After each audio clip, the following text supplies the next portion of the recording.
Voilà, alors, je suis pas loin de là où j'étais hier dans les jardins, et puis même dans l'histoire, on va pas être loin, quoi. On est en avril 2012 à Montreuil.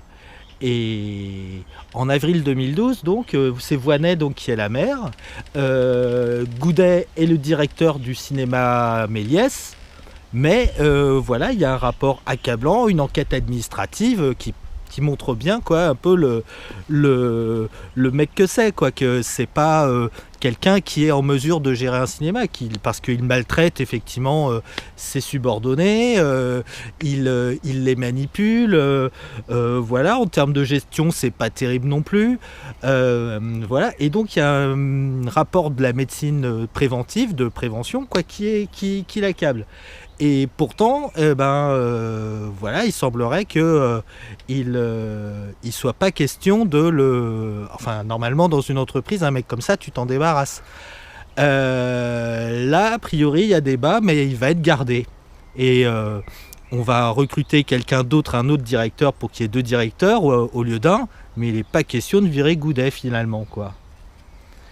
Et... Moi, je connaissais... au Montreuil, entre l'amitié et les nouvelles... Ouais, mais 2012, vas-y, 2012. Et donc en 2012, avril 2012, Voynet, elle est amère, elle peut penser à un deuxième mandat, hein, mine de rien. Mais je pense qu'elle le perd. Elle perd la ville en 2012. Et elle le perd comment? Je pense qu'elle le perd en gardant Goudet. Et aussi en voulant construire absolument des HLM à côté de l'amitié. Quoi. Ah, et puis donc elle perd donc des voix un peu partout aussi. Bon, elle a voilà, elle a plus que des voix. Attends, une réputation de bétonneuse. Oui, elle aurait pu avoir des supporters. Bien sûr. Mais, ouais. Non, je te jure, c'est vrai. Ouais, elle aurait gagné, je pense. Je te jure. Si elle n'avait pas décidé de construire des immeubles là, raser le médecin et raser la pelouse et tout ça. Moi, Madame Voynet, c'est bon. Vas-y. Je pense que. Mais là, franchement, c'était pas. Il restait 2 ans de communication. Le père de Bras, je me suis battu contre lui. Le père de... Tu veux dire du friche, le père du friche. Du friche. Voilà, c'est autre chose. Ah bon, on n'a pas encore aussi au petit-fils à Ibrahim, à parler d'Ibrahim.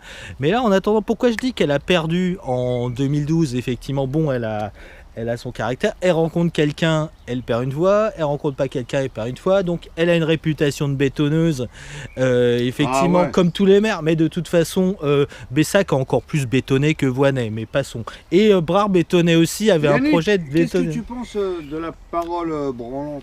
La parole errante, ça je reviendrai. Alors, tu sais Kader, je reviendrai pour la parole errante aussi, tout le monde va morfler. La gentrification intellectuelle. Ah mais c'est bien, ça c'est pas mal. Ah, ça j'aime beaucoup. Bah ça tu vois, ça va être sur YouTube, ça, cette histoire-là. En plus, Monsieur Gatti, je le connais.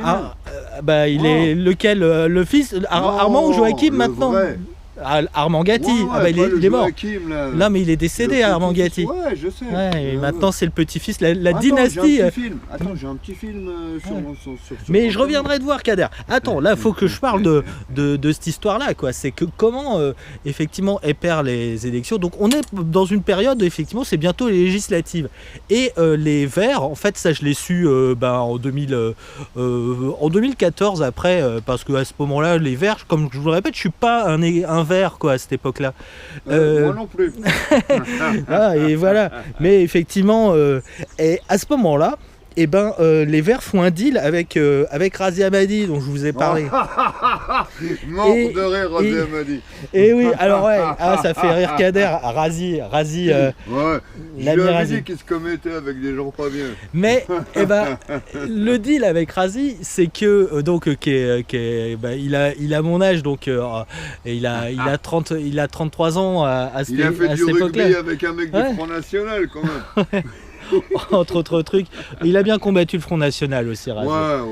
Mais faut lui reconnaître aussi certaines. Je reconnais ça. Il est sympa et attirant. Ouais. Méfiez-vous.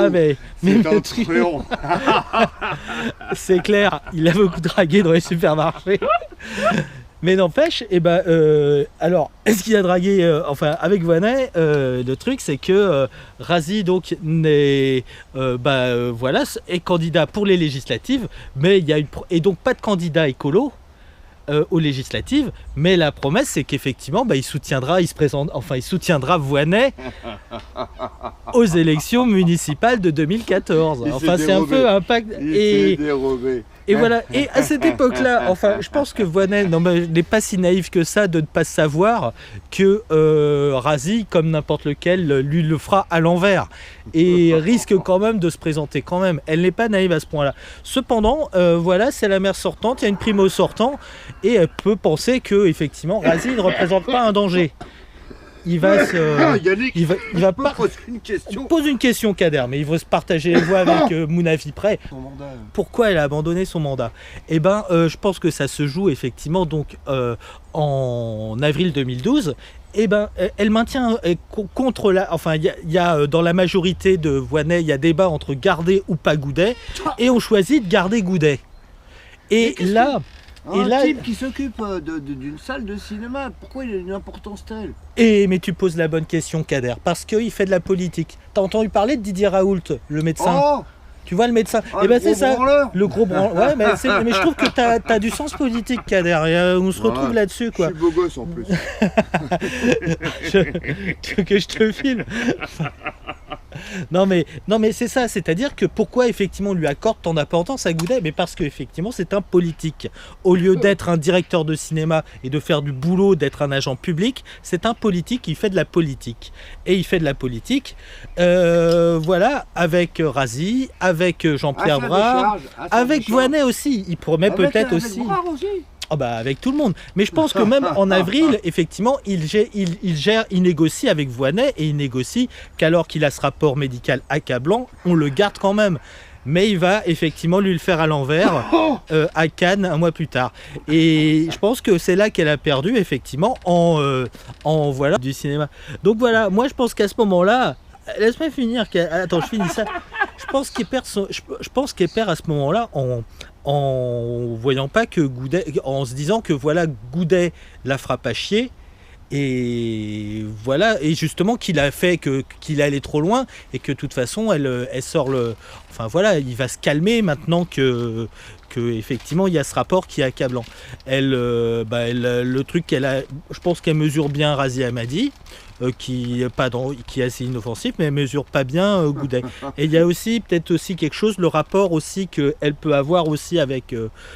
C'est une tout-bible. Là, en ce moment, je trouve que c'est très bien qu'elle soit à Mayotte, on en parlait tout à l'heure. Ouais.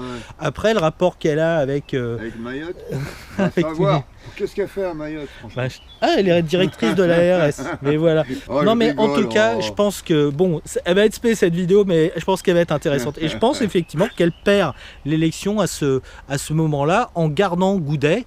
Alors qu'elle le vire, je veux dire, tout est remis en question.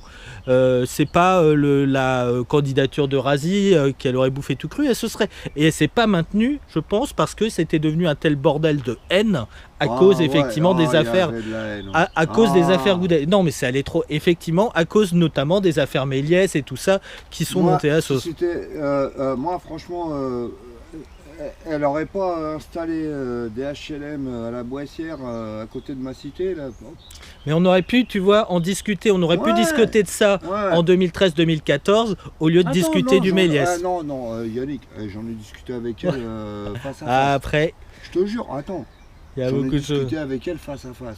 Et elle m'expliquait que moi je lui disais, mais tu sais, ça lui aurait fait de la misère, ça lui aurait fait aussi gagner des voix. Écoutez, je vais continuer à discuter un peu avec Kader, mais voilà, mais en tout cas, voilà, ma thèse, c'est un peu une thèse entre grands politologues, moi et Kader au jardin de comment il s'appelle ces jardins? C'est la montagne pierreuse? Ouais. C'est ça, on dirait une chanson de Goran Bregovic. Attendez, je vous montre un peu le petit paradis quand même que c'est rapidement. Et hop. Et alors, je vous passe petite cabane, les belles roses, les belles fleurs, et puis on va se lâcher là-dessus. Plutôt que sur les histoires poétiques, il y a des abeilles et tout, des insectes, c'est très beau. Yannick, salut. Hey Yannick, à vous les tout de studios. suite. Vive les livres. Vive les livres. Ok, merci Kader. À vous les studios.